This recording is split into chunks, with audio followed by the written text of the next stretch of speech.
Continuar con el avance. Esta semana vamos a ver lo que es circulación para luego entrar ya a lo que es la sangre en sí, lo que son las células sanguíneas y todo eso.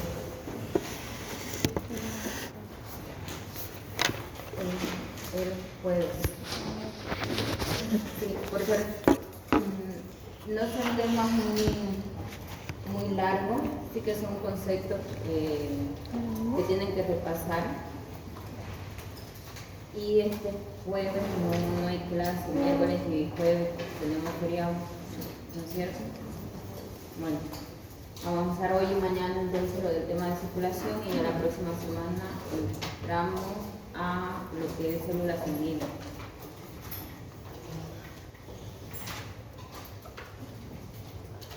La circulación tiene distintas funciones. Dentro de las funciones que tiene, nos va a permitir a través de los vasos sanguíneos transportar todos los nutrientes hacia el resto de tejidos del cuerpo. A su vez, también nos va a ayudar a transportar los productos de desecho. Otra de sus funciones principales es de transportar las hormonas de una parte del organismo a otra. Esta la va a transportar para que luego estas hormonas cumplan su función dependiendo del órgano donde vayan a actuar. Mantienen un entorno apropiado para lograr la supervivencia y funcionalidad óptimas de la célula. La tasa del flujo sanguíneo se controla en respuesta a las necesidades de los nutrientes. Esto quiere decir que cada órgano va a necesitar un tipo de flujo mayor o menor de acuerdo a las necesidades del organismo. Las necesidades de cada órgano también va a variar dependiendo de la función que realice y en qué momento la realice. La eliminación de los productos de desecho del metabolismo también nos va a ayudar a controlar esta tasa de flujo.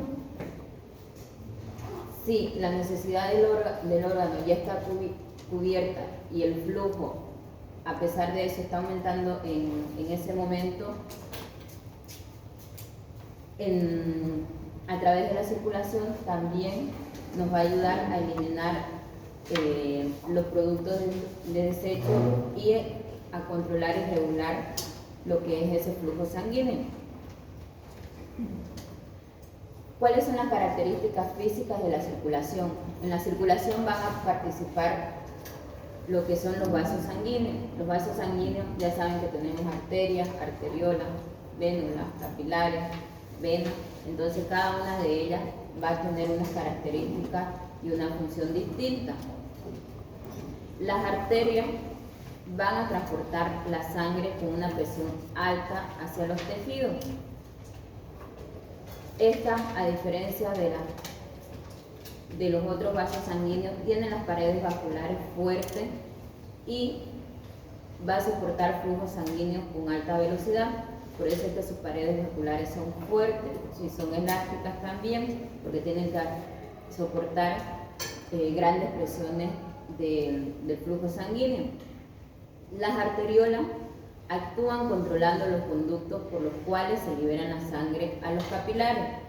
Va a ser como una comunicación en lo que son entre las arterias y los capilares. Ya saben que en el organismo tenemos dos tipos de circulación, que la vemos un poco en este esquema. Una circulación mayor o la circulación sistémica, que está representada por la aorta, y una circulación menor o la circulación pulmonar, que está representada por las venas cava.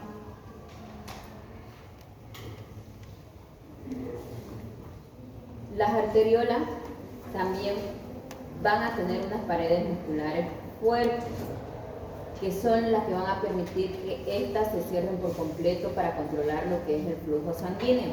Como hemos dicho, las arterias van a soportar grandes cantidades de sangre, va a haber un flujo mayor, y las arterias van a funcionar como unas válvulas, como las válvulas en el corazón. Las arteriolas funcionan más o menos así entre las arterias y los capilares, para que a los capilares no le lleguen las grandes cantidades de sangre que vienen de las arterias.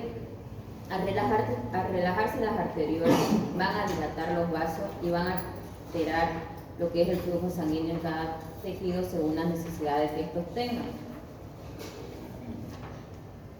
Luego vamos a tener los capilares. Los capilares es donde se va a producir el intercambio de líquidos, de nutrientes, de electrolitos, de hormonas y de otros entre lo que es la sangre y el líquido intersticial. Sus paredes son finas por este motivo y tienen muchos poros diminutos capilares que van a permitir la permeabilidad de este intercambio de nutrientes y de este intercambio de sustancias. Por eso es que sus paredes tienen que ser muy finitas.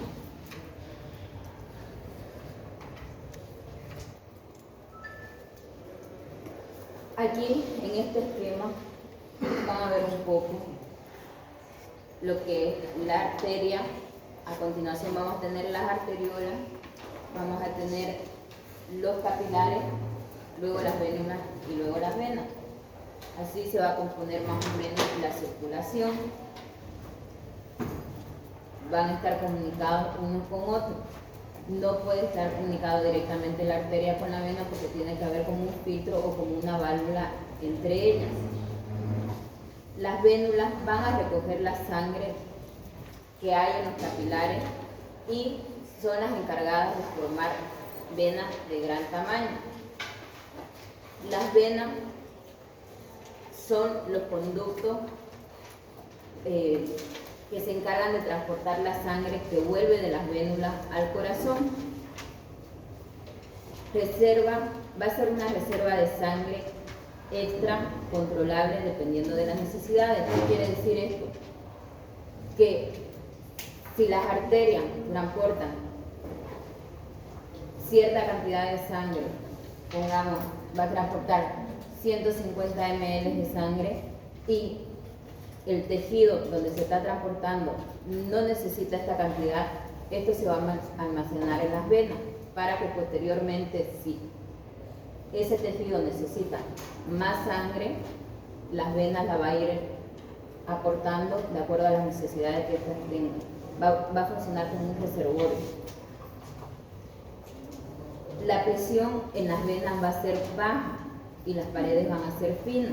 Esto para que pueda funcionar como este reservorio que acabamos de explicar.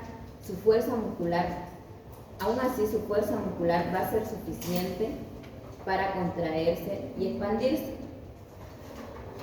Podríamos pensar que por tener las paredes finas y por tener la presión baja va a funcionar como los capilares que va a producir un intercambio de sustancias y su relajación y su contracción no va a tener mucha fuerza. No, las venas, pese a que tienen las paredes finas, tienen mucha fuerza de contracción y por eso va a poder ir aportando de a poco la sangre que recoge de los capilares al resto de los tejidos.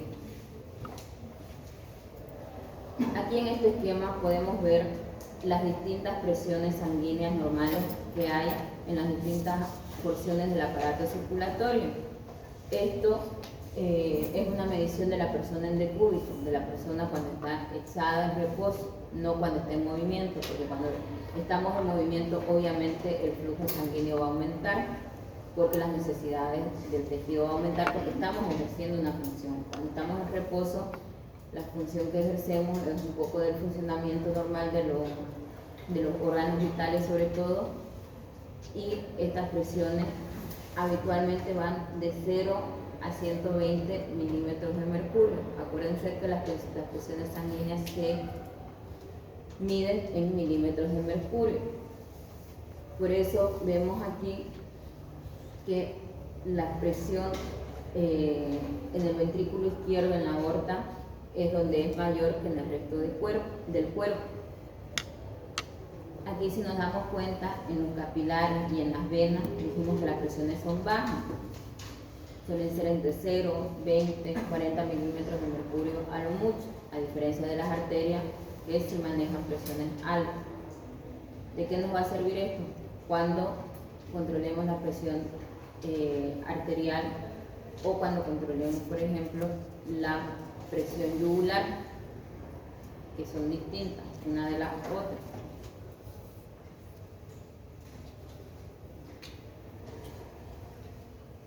El flujo sanguíneo en la gran mayoría de los tejidos está controlado según las necesidades tisulares, y hemos visto cómo se controla a través de los vasos sanguíneos. El gasto cardíaco es la suma de todo este flujo sanguíneo local que existe en los tejidos. La regulación de la presión arterial es generalmente independiente al flujo, es generalmente independiente del control del flujo sanguíneo local o del control del gasto cardíaco. El sistema circulatorio está dotado de un extenso sistema de control de la presión arterial. ¿Qué quiere decir esto? Que si tenemos un bajo gasto cardíaco o tenemos un bajo flujo sanguíneo, no quiere decir directamente que tengamos una baja presión arterial. A la larga, si esto persiste, sí, el sistema autorregulador de la presión arterial va a ir decayendo y probablemente también tengamos una presión arterial baja, pero de entrada, por eso es que cuando tenemos una insuficiencia cardíaca o cuando tenemos un shock hipovolémico, el sistema regulador principal es la presión arterial, porque va a aumentar el flujo sanguíneo de forma independiente a lo que es el gasto cardíaco o a lo que es el flujo sanguíneo normal. Entonces vamos a ver más adelante cómo funciona esta autorregulación de la presión arterial. El flujo sanguíneo está determinado por dos factores.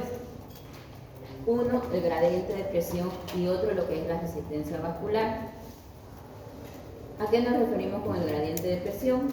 Va a ser la diferencia de presión de la sangre entre los dos extremos de un vaso sanguíneo, que va a ser el encargado de empujar la sangre. ¿Qué quiere decir esto? Que un vaso sanguíneo sabemos que tiene dos extremos, ¿no? Un extremo proximal, si quieren, un extremo distal. El gradiente de presión va a ser la diferencia de las presiones que existen entre ambos extremos. ¿Por qué? Porque no quiere decir que voy a tener la misma presión en un lado que en otro. Esto va a depender del calibre del vaso, de dónde llegue, si estamos hablando de las arterias, si estamos hablando de los capilares, si estamos hablando solamente del extremo arterial o si estamos hablando justamente de la unión que existe entre las arterias, las arteriolas los capilares, la vénula o la vénula la vénula. Entonces eso nos va a determinar lo que es el gradiente de presión, y la resistencia vascular va a ser los impedimentos que hay en el flujo sanguíneo en el vaso. Hemos visto que los vasos sanguíneos no son iguales, tienen paredes distintas. Las arterias, por ejemplo, tienen paredes más gruesas y las venas tienen paredes más finas. Entonces, esta resistencia que hay en el interior de las arterias es a lo que se llama resistencia vascular. Y estos dos factores son los que me van a determinar el flujo sanguíneo. La resistencia es la fricción que hay entre el flujo de sangre y el endotelio intravascular en todo el interior del vaso. Entonces, estamos hablando del vaso en sí, no me va a influir agentes externos, me va a influir solamente lo que va a pasar en el interior del vaso. Aquí vemos un vaso sanguíneo y era lo que les comentaba. Hay una ley que se llama la ley de Ohms, que es la que me determina el flujo sanguíneo.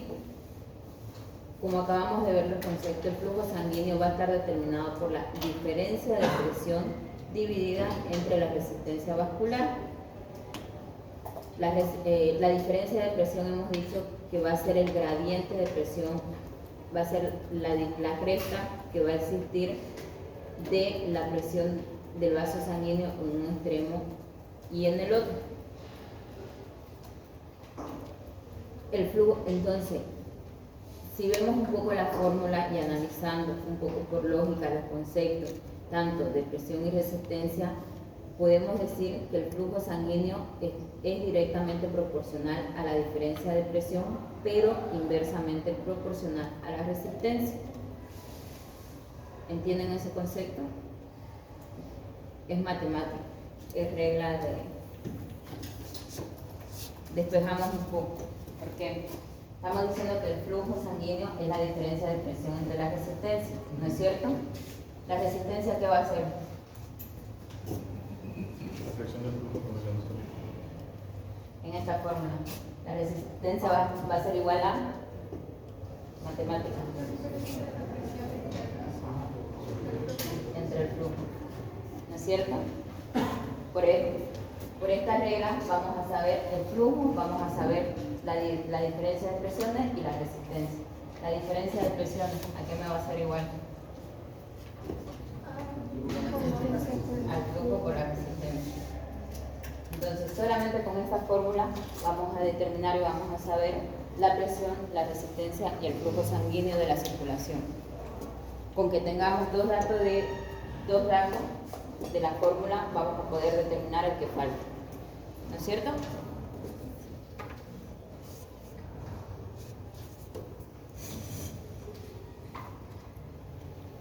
Entonces, así podemos decir que el flujo sanguíneo es la cantidad de sangre que atraviesa un punto dado de la circulación en un periodo de tiempo determinado. Esto lo vamos a expresar en milímetros por minuto, o se puede expresar en litros por minuto o en cualquiera de las unidades que quieran, milímetros por segundo, litros por milisegundo, en lo que quieran determinar, pero habitualmente se determina en milímetros por minuto. El flujo sanguíneo global en reposo suele ser de 5.000 litros por minuto. Por eso han escuchado que nosotros tenemos más o menos una cantidad de 5 litros de sangre. Sale de aquí, del flujo sanguíneo que hay en todo el organismo. Ya dijimos que el flujo sanguíneo es igual al gasto cardíaco, que es la cantidad de sangre que vuelve del corazón a la aorta en cada minuto. ¿Por qué? Porque la aorta es la que se va a encargar de la circulación sistémica, ¿no es cierto? Entonces, a través de la aorta es que va a llegar la mayor cantidad de flujo sanguíneo a todo el organismo, es la que va a transportar toda la sangre a todo el organismo y la va a distribuir según la necesidad. Y esto sale del corazón, como ya vimos en el anterior tema, cómo bombea la sangre el corazón. ¿Qué es la presión sanguínea entonces? Porque hemos dicho que hay una diferencia de presión, que la presión va a controlar un poco lo que es el flujo sanguíneo y por lo tanto va a influir en el bombeo de la sangre o la distribución de la sangre a los organismos. La presión sanguínea se mide en milímetros de mercurio, ahí tienen la abreviación. Va a medir la fuerza ejercida por la sangre contra una unidad de superficie de la pared del vaso. ¿Qué quiere decir esto? Que el flujo sanguíneo que tengamos, o sea, la circulación de la sangre que va a haber en el interior del vaso, va a golpear sobre los vasos sanguíneos, ya sea sobre la arteriola o demás. Aquí vamos a hablar sobre todo de la arteria porque es la que tiene mayor resistencia porque las paredes son más gruesas, ¿no es cierto? Entonces, aquí el concepto pone que va a golpear contra una unidad de superficie de la pared del vaso. Esto, si lo analizamos, es otra forma de decir también que va a ir contra la resistencia vascular, ¿no es cierto? Porque la resistencia vascular es la resistencia que va a haber dentro de los vasos sanguíneos. Entonces, si ejercemos nosotros una fuerza, esa resistencia es la que me va a influir también en lo que es la presión arterial. Si la presión en un vaso, por ejemplo, es de 100 milímetros de mercurio, esto significa que la fuerza ejercida es suficiente como para empujar una columna de mercurio contra gravedad de hasta una altura de 50 milímetros. Así, con el manómetro, con el aparato de medición de la presión arterial, es que vamos a determinar la presión arterial sistólica y la presión arterial diastólica. Y ya dijimos cuáles son sus valores y también dijimos de dónde sale. La presión arterial de la resistencia vascular que tiene la arteria aorta, ¿no es cierto? La presión arterial que nosotros medimos es la presión arterial de la aorta, tanto en sístole como en diástole, por eso es que tenemos dos valores. ¿Qué es la resistencia? La resistencia, como estábamos diciendo, es el impedimento al flujo sanguíneo en un vaso. No se puede medir por medios directos, porque no podemos meter un aparato de más todo el tiempo en las arterias solamente para medir esa resistencia. Sería un método invasivo, sería que no justifica después para el valor que me va a dar, porque tenemos otros métodos indirectos de cómo saber la resistencia, con la fórmula de Ohm, por ejemplo. Esta debe calcularse al partir del flujo sanguíneo y de la diferencia de presiones que hay en el vaso. La abreviatura de la unidad va a ser PRU, que es la resistencia vascular periférica total. En la circulación sistémica, este valor va a ser más o menos de 100 sobre 100 o de 1 PRU. Esto en cuanto a la circulación sistémica. Hemos dicho que la circulación pulmonar está dada sobre todo por la vena cava, ¿no es cierto? Entonces las venas tienen menos resistencia, las venas tienen paredes más finas y van a tener menos resistencia. Entonces la resistencia vascular pulmonar total va a ser de 0,14 PRU, va a ser menor a la resistencia vascular sistémica. Pero esto por lo que hemos explicado, porque uno va a estar representada por las arterias y otro va a estar representada por las venas. Tenemos otro concepto dentro de lo que es la circulación sanguínea, que es la conductancia. Buenas tardes. La conductancia va a ser inversa a lo que es la resistencia, porque esta es la medición del flujo sanguíneo a través de un vaso para dar una diferencia de presión dada. Se expresa generalmente en mililitros por segundo por milímetros de mercurio. Es el recíproco exacto de la resistencia según esta ecuación que tenemos. La conductancia va a ser 1 sobre la resistencia. Por eso es que decimos que es inversamente proporcional. ¿Cómo me va a influir el hematocrito o la viscosidad sanguínea en la circulación sistémica? Cuanto mayor sea la viscosidad, menor será el flujo sanguíneo en un vaso, si todos los factores se mantienen constantes. Esto quiere decir que si no tengo ninguna alteración en el gradiente de presión, no tengo ninguna alteración en las paredes del vaso, para que haya una alteración en la resistencia vascular, por lógica entendemos que si hay mayor viscosidad, si la sangre está más densa, va a ser menor el flujo sanguíneo porque va a ser más pesado, ¿no es cierto? Va a necesitar más fuerza, va a necesitar menos resistencia para llevar la misma cantidad de sangre al resto de los tejidos. El hematocrito es la proporción de sangre compuesta por eritrocitos y su valor va a variar entre 38 y 40%. Se mide en porcentaje porque vamos a determinar el porcentaje de eritrocitos que hay en la sangre. Luego en la práctica vamos a ver cómo se hace. Se puede medir a través de capilaridad y vamos a ver cómo se mide y cuáles son sus valores. En la mujer suele ser de 38 el valor normal y en los hombres de 40. Siempre hay un rango, un intervalo, pero esa va a ser la media. ¿Por qué? Porque las mujeres tenemos pérdidas sanguíneas mensuales. Entonces siempre vamos a tener valores un poquito más bajos de eritrocitos, de hemoglobina y de hematocrito, de toda la serie roja. El aumento del hematocrito incrementa mucho la viscosidad de la sangre. Esto un poco por lógica. Si tenemos mayor cantidad de células eritrocitarias, la sangre se va a tornar más densa, va a haber más células, va a haber mayor viscosidad. La viscosidad del plasma sanguíneo es 1.5 veces mayor que el agua. Por eso es que a través de los vasos sanguíneos hay una resistencia y va a haber un enlentecimiento del flujo. No va a ser como cuando pasa agua por una cañería.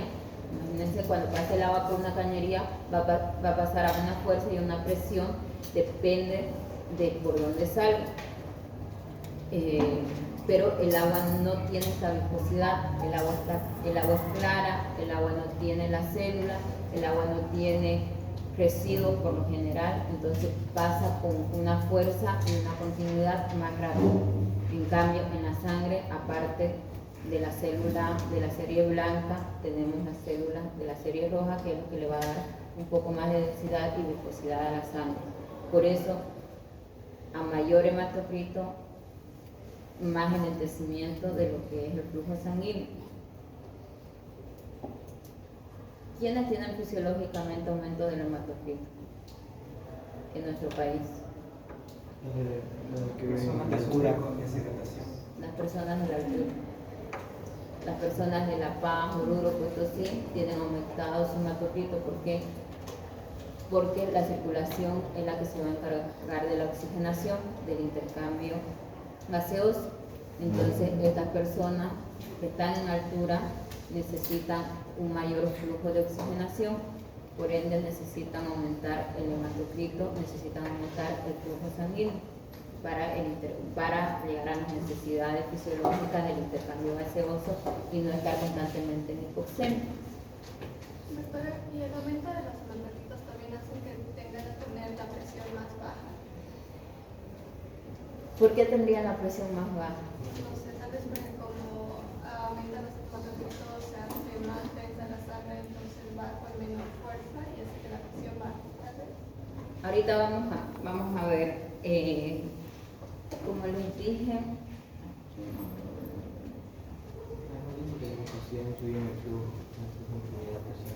sí, aquí le puse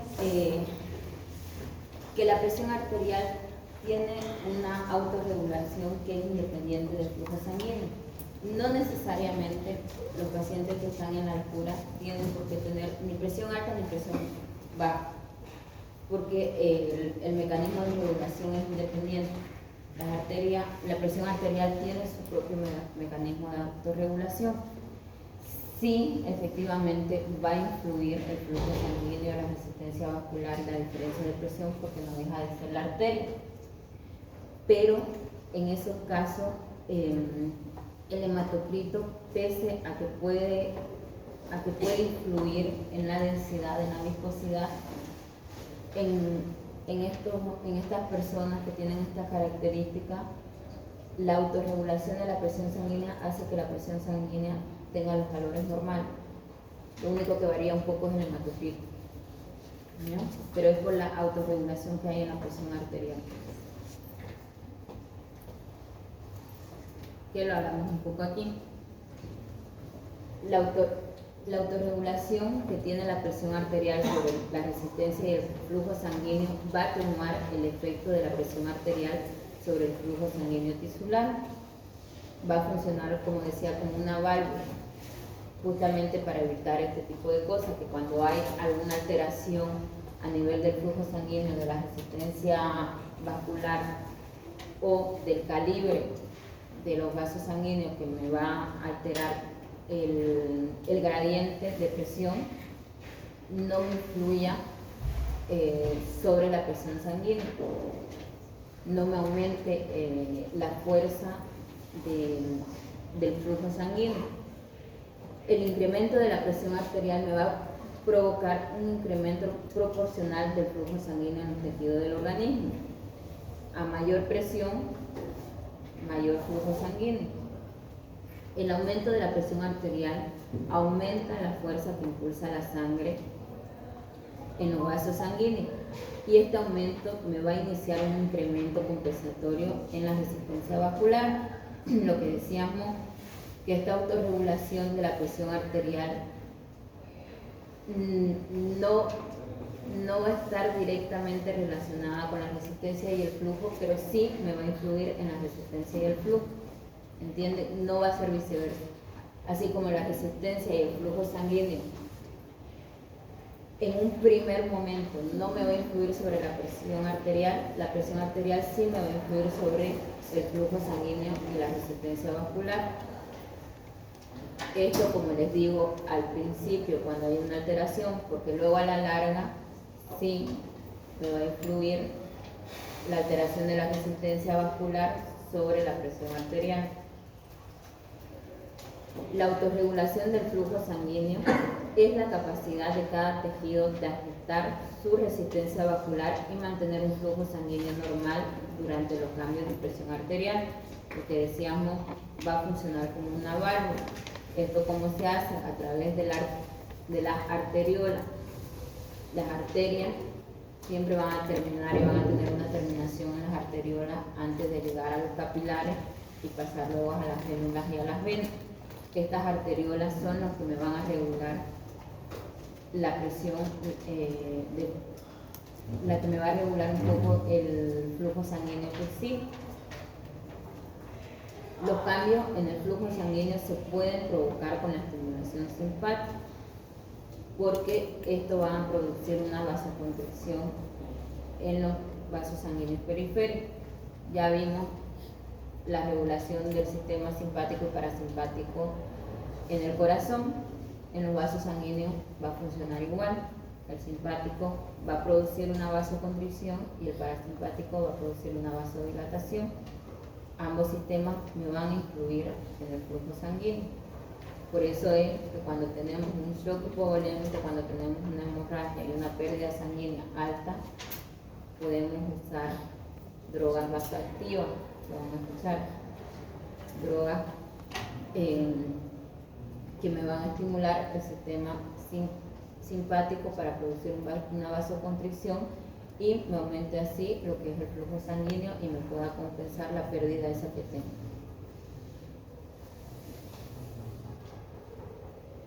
¿Cuál va a ser la relación presión-flujo?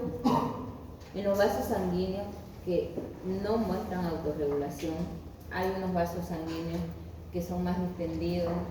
Existen en el organismo vasos sanguíneos que son más finos, como un poquito más flojos, por así decirlo, que están más en reposo.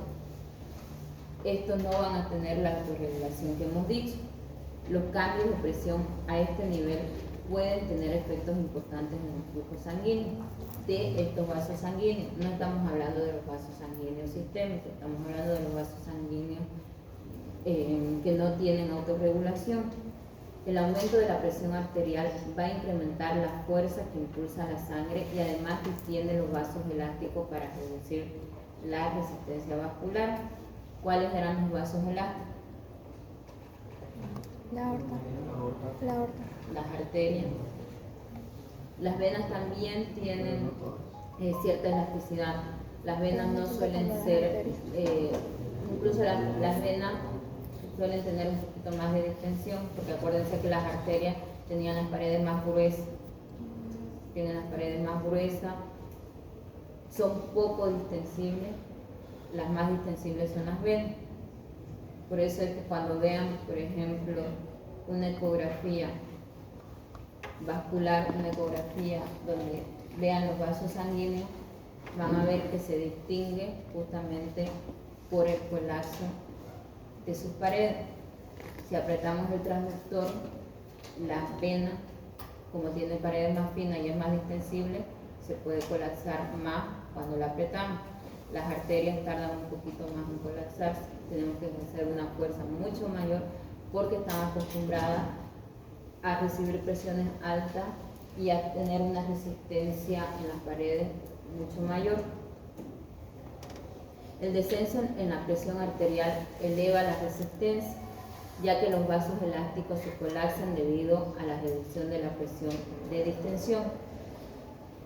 En cambio, su inhibición de la actividad simpática va a dilatar mucho los vasos y va a aumentar el flujo al doble o más según las necesidades que tengan. Una estimulación simpática potente repetidamente va a contraer tanto los vasos sanguíneos que el flujo sanguíneo va a disminuir casi a cero, a pesar de que la presión arterial sea alta. Lo que decíamos no quiere decir que si aumentamos o tenemos un flujo sanguíneo disminuido, la presión arterial también va a disminuir. Al contrario, por el sistema de autorregulación, lo que va a hacer la presión arterial más bien es un mecanismo compensatorio para intentar mantener ese flujo sanguíneo y que llegue la suficiente cantidad de sangre al resto de los organismos, aunque el flujo sanguíneo disminuya. Esto, insisto, va a ser al principio lo normal y lo fisiológico. Si ya tenemos una patología y se perpetúa en el tiempo, obviamente esta autorregulación se va a cansar, no va a funcionar, y es ya cuando tenemos otro tipo de, cuando tenemos ya una patología. ¿Cuál va a ser la regulación de la tensión vascular? La tensión vascular se va a desarrollar en respuesta a los gradientes de presión transmural de los vasos sanguíneos. Esto va a provocar que el músculo liso vascular y las células endoteliales se estiren en todas las direcciones. Según la ley de Laplace, que es la ley que tenemos aquí, la tensión parietal para un tubo o un vaso de paredes finas es proporcional al gradiente de presión transmural multiplicado por el radio del vaso sanguíneo y dividido por el grosor de la pared. Ya sé que esto es mucha información y parece como un trabalengua. Si lo analizamos, vemos lo que decíamos, la diferencia de presión de los vasos va a ser directamente proporcional a lo que es la resistencia, que es más o menos lo que me dice aquí, que la tensión vascular de un vaso va a ser la diferencia de presión que hay en ambos extremos, ¿no es cierto? La tensión que va a haber, la resistencia vascular que va a haber dentro de un vaso, va a ir por la diferencia de los gradientes de presión, pero también me va a influir el radio del vaso y el grosor de la pared, porque estamos hablando de la resistencia vascular, de las características del interior del vaso. En el interior del vaso, ¿qué vamos a tener? El grosor del vaso, o sea, el diámetro del vaso. Vamos a tener el grosor de la pared, ¿no es cierto? Y vamos a tener unas presiones tanto al inicio como al final del vaso. Entonces, todo eso son los datos que tenemos aquí. La diferencia de presiones, el radio o el diámetro del vaso, como quieran llamarlo, y el grosor de la pared. Entonces, todo eso, dato, me va a dar lo que es la tensión vascular. Cuando dice AP, entonces, aproximada distancia. Es la diferencia de presiones. Es que me lo trasladó así. Es la diferencia de presiones que tenemos. Entonces, así, los grandes vasos sanguíneos expuestos a altas presiones, como la aorta, por ejemplo, deben tener paredes más resistentes para resistir los mayores grados de tensión. Si no, colapsaría todo el tiempo.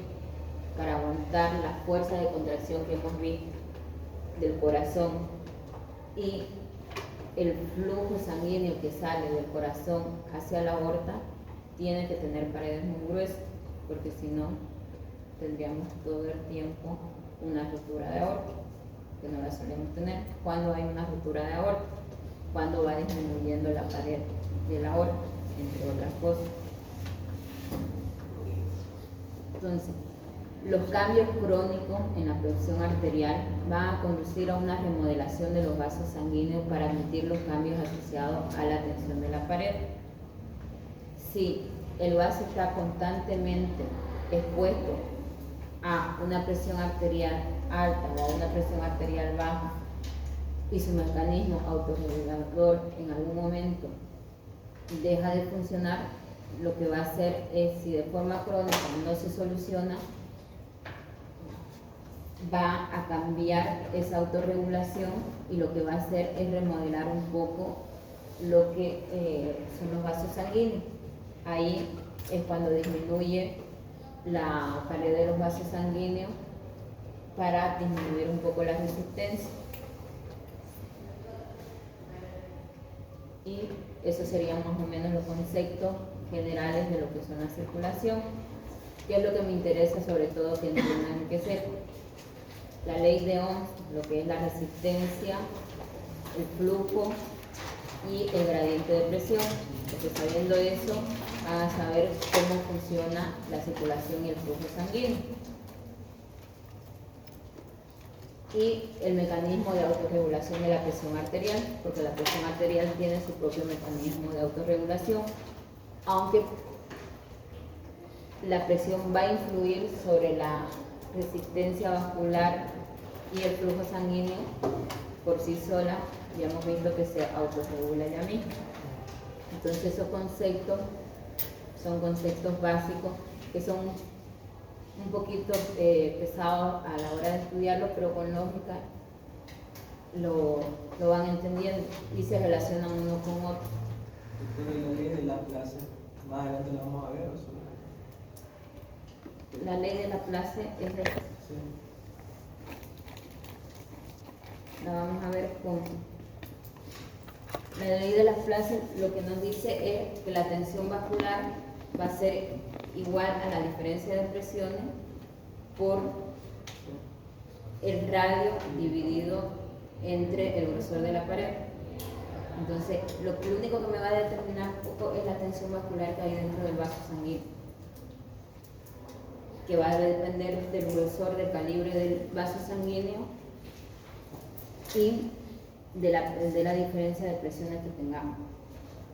Lo que vamos a ver un poco en la práctica es el hematocrit, cómo se realiza el hematocrit para ver un poco cómo influye la viscosidad también en lo que es el flujo sanguíneo.